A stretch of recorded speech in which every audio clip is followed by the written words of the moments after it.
This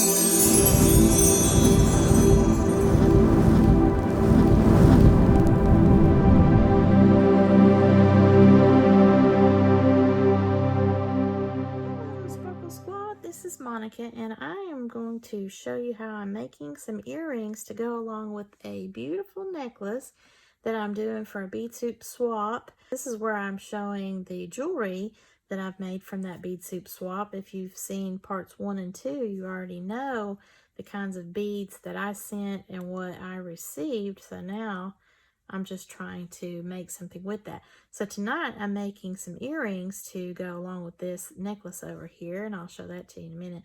But I'm just tying a knot in the bottom of some soft flex wire. This is bead stringing wire, and this color is a pink tourmaline. This is the 49 strand wire. So I'm trying to be careful as I'm doing this not to strip the nylon coating, but I'm using my pliers to help me get a nice knot there. Now, I don't really care as much what's going on up here where that just slightly marred the wire, because I'm going to be popping some beads over top of this. So I'm going to use some of these seed beads here. I'll be kind of a mishmash here, but the earring components with these cool earring, they're like a chandelier component. These came from Beebeecraft.com, and I love these because the flower matches the flower design in my little necklace that I'm trying to kind of coordinate the beads with. I'm going to use the soft flex wire in order to mimic what I did here on the flower for the necklace, and I just fed on these little beads here which coordinate with some of the bead work in the necklace. And then I'm going to just tie this directly onto the component here. Now I could do that maybe, you know, onto a jump ring and then put the jump ring on there, but what would be the fun of that? So I'm going to go ahead and just make another knot. I'm fixing to tie this, but I want to be sure. Yeah, I think that'll be good, because what I'm going to do is on a head pin, I'm going to put some more of the seed beads and then put this little tassel from the egg hunt kit onto that. So let me just tie the knot. So I'm going to grab this and just pull tight so that that is on the component now. And I don't think I want to do a second knot, because I want to leave it to where it has a little bit of movement. Now I'm going to feed this through the loop towards the back and pull. That way it's more kind of out of the way. I'm going to pull that again.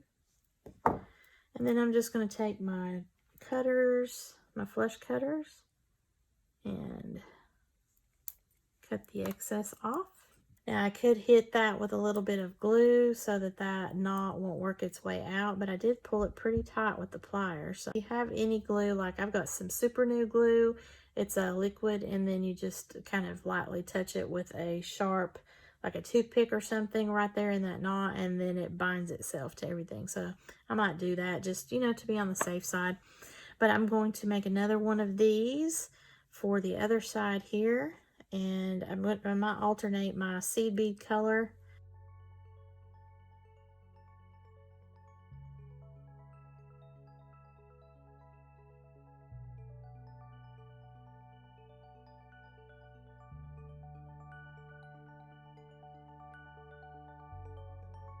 Alright, so here are the eye pins, and this is just where it has the loop instead of the head, like a nail head.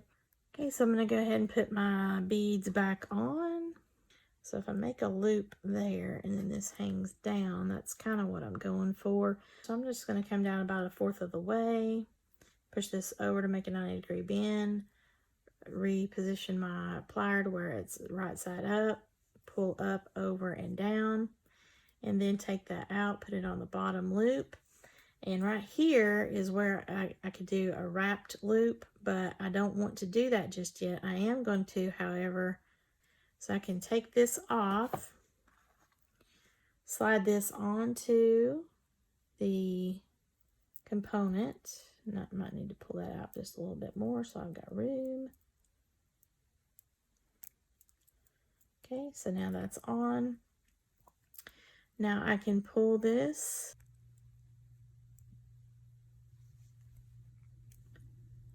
I can just trim that off right here at the neck, and that just be a simple loop and just kind of bring it in to cinch it, or I could wrap it around. I'm not worried about this moving on me, so I'm going to go ahead and just use my flush cutters, go right here at the neck, give it a cut, and then take my round nose pliers, and right there where I cut it, just use the round nose pliers to cinch it closed. Could also use my bent nose pliers. I think I'm going to get a little bit closer with that. You can do this a variety of ways. You can even put this on a jump ring if you feel better about that. I think we're good, yeah. So there's my little loop. Just a simple loop, just the same as the loop that's on the bottom. And with what's on the bottom, then I can just open this up with my bent nose pliers. I've got to find which end is the one that's open, and it's over here on the right hand side. So I'm going to turn it around. I'm going to let this up towards myself. Pop the little tassel on. It doesn't matter which direction because there's no front or back. And then just take this and push it closed. Now look at that. Oh my goodness, how cute is that? So what I need to do here is trim this little excess of the pink wire, the beading wire, so that it matches the other side. And now I just need to pop an ear wire on and then do the second earring. I like this kind as opposed to the spring kind, the ones that's got the little springy looking coil here. This just has a simple ball on it, and I prefer that. I think it looks more modern too. So I'm going to turn this upside down and look for the side that's got the split, which means the opening, and I'm going to lift this up towards myself and pop this onto my ear wire. Now this is front facing. Got to turn this around so that when I put this on my ear, this is correct. In other words, I'm not putting my earring on backwards because I don't want to be looking at the back of the flower when I'm wearing my earrings. So I need to close this up. I'm just going to take this and push it back down away from myself this time. And I don't want to do any kind of weird side to side movement. I'm only going to go front and back. And there is my earring. Isn't that cute? On that little flowery component. I mean, this is not the normal style of earring that I would wear, but it really looks cute with the necklace I made. So I'm kind of happy about that. So now I just need to make a second one of these, and I'm just going to follow the same process. Let me know, what do you think about my little earrings here to match my lovely necklace? I'll just show that to you. This is the pendant. This is the lampwork glass bead that I got from Inga Van Roos in the Bead Soup Swap. And I used some soft flex wire in the color Tanzanite and pink tourmaline in order to make the cute little drops here. And then I used the Tanzanite wire to go through all of the beadwork. And when you put this on, of course, then you see all these lovely beads that are a mix of beads from softflex.com, Beebeecraft.com. I think I have some that are from Sam's Bead Shop in here.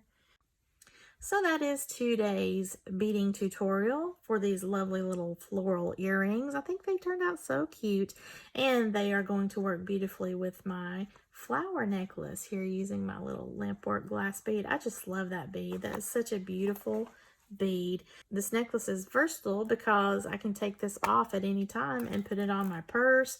I can put it on another necklace. I can do whatever I want to with it, and then just pop it right back onto this necklace if I want. And I've got these cool floral earrings to match the floral vibe here. So awesome. I love it. Check out my friends at Beebeecraft.com for these lovely components here, these chandelier components. I've got a huge selection, and I have shown them in the beading haul that I did for Beebeecraft.com.